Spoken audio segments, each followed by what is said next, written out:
Hold on 1 second. Madison's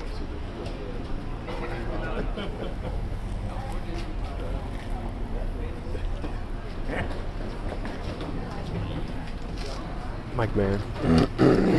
Sorry. You're good. It's kind of heavy. I almost dropped it. All right. Questions for Jacob?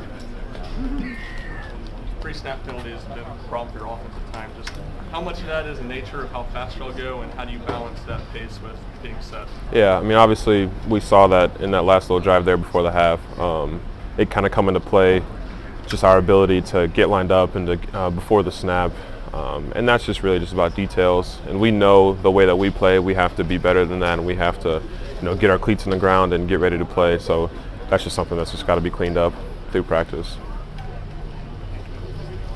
How did you feel like the team responded to just kind of the noise and the environment and everything that was going on in Gainesville? Yeah, obviously Gainesville is a crazy place to play, and so you kind of just have to take that energy that they're producing and kind of use it for your advantage, right? You can either listen to the crowd saying, cussing at you and saying all these things and stuff like that and cheering against you, or you can kind of let that fuel your fire and I guess just get more energy from it.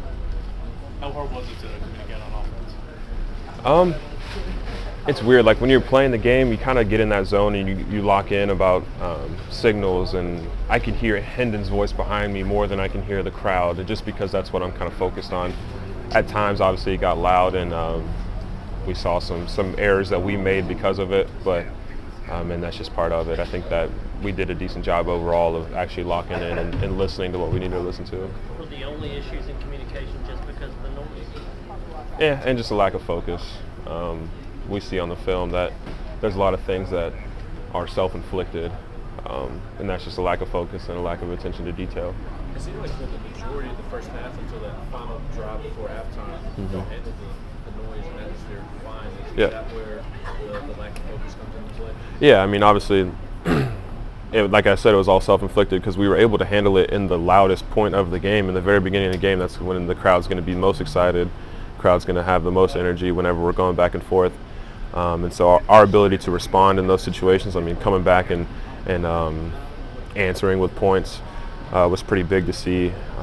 And yeah, obviously it didn't go as well as we had wanted to in the second half, but obviously I wouldn't say that would be attributed to the crowd noise or anything. Do you think the young guys on this team, I know you can't speak for all of them, but do you think for the most part they understand how fine the line is, in terms of just the slightest bit of a dip can really hurt you at this level? You mean, I think, yeah. Losing your focus, right. Or, yeah, that's something that a lot of people often struggle with young players is they don't understand the magnitude of the mistakes that they make, or they don't understand that things off the field can impact the things that happen on the field. And so just getting everybody, honestly, the upperclassmen and the younger guys to understand that, and to, for myself even too, to kind of take that in consideration and just to be better in our process leading up to game day. Jacob, what were those specific things you guys did to work on, visiting stadium and being so loud? Was it blaring music, anything specific? Yeah, I mean, out here at practice, we'll playing their fight songs and making sure that there's pumping in crowd noise and all that stuff, so that you're used to that environment and you can kind of focus while you're going through it and when it actually means something in the game. How much are the coaches talking about you guys going at a much higher pace on offense and being able to get off more plays? I mean, I think that we're still pushing it. I don't think we've reached really where we want to reach, and as far as tempo-wise, we see on the film that there's a lot of, like I said earlier, there's a lot of people not getting their feet set, allowing the defense to get aligned where they need to be because we're not able to snap the ball because of, somebody's still moving, or we're trying to get the call in, whatever it may be. So just constantly trying to push that tempo piece has been big. Y'all going for it on fourth down a lot the last couple of games, converted most of them. What do you think about that mentality of going for it? Yeah, I mean, that's kind of our MO. That's what we're known for, I guess, is being aggressive and just playing our game. And the fourth down is just another down to us, so we're going to stick to our stuff, and we're not going to do anything crazy. We're just going to go out there and try to make a play and convert in a big-time situation. Jacob Alante in the post-game said, "We will not fall apart." Yeah. You can quote me on that. Yeah. Why do you think he said that? Yeah, I back him 100%, and that's just because that's just how this team is right now. we're all together, offense, defense, special teams. Everybody believes in each other, and we all know that, once again, like I said earlier, that a lot of the issues that we're having are self-inflicted, and we can change them. So it's just a matter of rallying around each other and getting it better. Is that culture tested after a loss in like how everybody handles it, how the coaches handle the players and still keep the confidence, things like that? Yeah, I mean, your true colors show when adversity hits, right? And so I think we've done a good job of handling the situations that we've been put in. Like I said, staying together, not turning on each other, not pointing fingers, not blaming anybody, just accepting the fact that, you know, whatever happened, happened, and all we can do is just move on from it. Kind of on that, anything specific said in the locker room afterwards? Nothing specific, just that we all still believe in each other, coach still believes in us, and that every week, no matter what, the game's going to be about us and the mistakes that we make, or, you know, the execution that we're able to have, I guess. It'll always be about us, and that's just his main message. I know it's early in the week, but have you had a chance to look at Missouri, and if so, what sticks out about them? I mean, we haven't really gotten too much on them yet. We're still trying to clean up Florida and try to make sure we're squared away on that. When you went back and watched Florida's tape, did you see things almost made it more encouraging? Like, hey, there were plays there that we could make them were good, or yeah, more frustrating and upsetting that plays were not made? Right. It's good to see that we're being put in the right situations and the right spots to go make plays.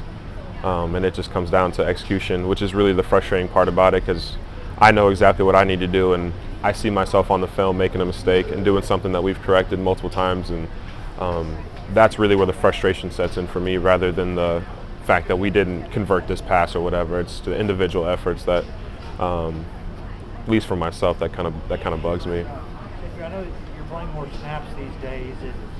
Do the games afterward, the next morning, are you feeling it? Like, does it feel different physically? How well do you feel like you're holding up? I mean, yeah, it will take a toll on your body, but that's just a matter of, I've been in the training room all day trying to get my body right, my legs right, just to get ready for the next one, because the season's not going to slow up for anybody. So it's a matter of staying ahead of it and taking care of yourself. Jacob, Florida's coach mentioned that he noticed a difference in you guys in the intensity and the physicalness last year. How would you assess the growth in that from what you've seen?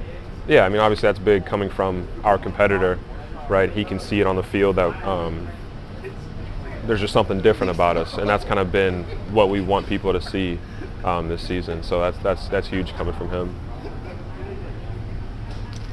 Good. All right. Thank you. Cool.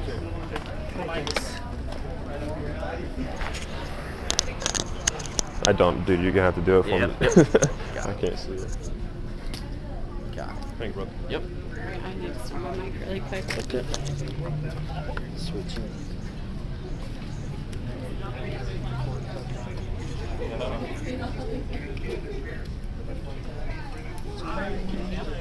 Yep. No more wireless.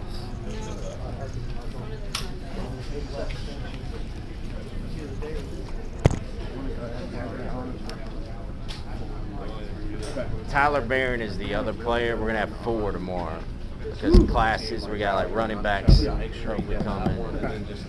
But Tyler Barron, he's coming, but we're gonna have 4 tomorrow because of class schedule. We only have 2 today. Thanks. Or you can just go in and go like down the indoor field, like the way we came up. Yeah, either way, whatever you want. All right, man. Thanks.